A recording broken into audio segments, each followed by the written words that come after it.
নমস্কার, জয় মাতারা। আমি অ্যাস্ট্রো হিমাংশু ভাগ্যের দোয়ার থেকে আপনাদের সকলকে জানাই আন্তরিক শুভেচ্ছা ও ভালোবাসা। দেখুন, আপনারা অনেকেই আছেন যে হয়তো আপনারা সুন্দর একটা বাড়ি নির্মাণ করে ফেলেছেন, কিন্তু দেখা যাচ্ছে যে আপনারা বাড়ির ভেতরে মানে ঘরের ভেতরে ভুল করে মানে ভুল কোণে বা ভুল জায়গায় বাথরুমটা বানিয়ে ফেলেছেন।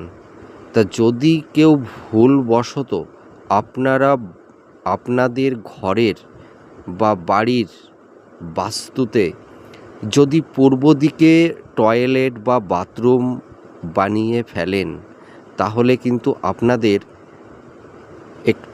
নানাবিধ সমস্যা তৈরি হবে। কারণ পূর্ব দিকে বাথরুমটা কিন্তু উচিত না, তা হয়তো আপনারা না জেনে বানিয়ে ফেলেছেন। তা পূর্ব দিকে বাথরুম থাকলে পরিবারের সদস্যদের কি সমস্যা তৈরি হয়, আগে সেটাই বলি।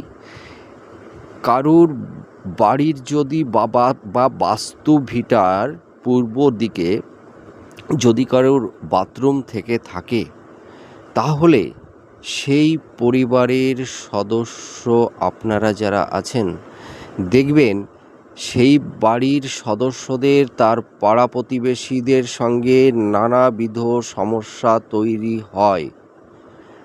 এছাড়া বিভিন্ন রকমের লিগ্যাল কেস, নানা রকমের ঝুট ঝামেলা, এই ধরনের সমস্যাও তৈরি হয়। আবার দেখা যায় যে প্রচুর গুপ্ত শত্রু তৈরি হয়। সেই শত্রুরা আপনাদের ছলে বলে কৌশলে নানা রকমভাবে আপনাদের ক্ষতি করার চেষ্টা করে এবং ক্ষতিও করে থাকে। তা আপনারা যদি কোনো ভুল করে এই পূর্ব দিকে বাথরুম নির্মাণ করে থাকেন, তাহলে আপনারা কোনো অভিজ্ঞ অ্যাস্ট্রোলজারের সঙ্গে কথা বলুন, কনসাল্ট করুন। আশা করি এই সমস্যা থেকে আপনারা বেরিয়ে আসবেন। জয় মাতারা, সুস্থ থাকবেন, ভালো থাকবেন।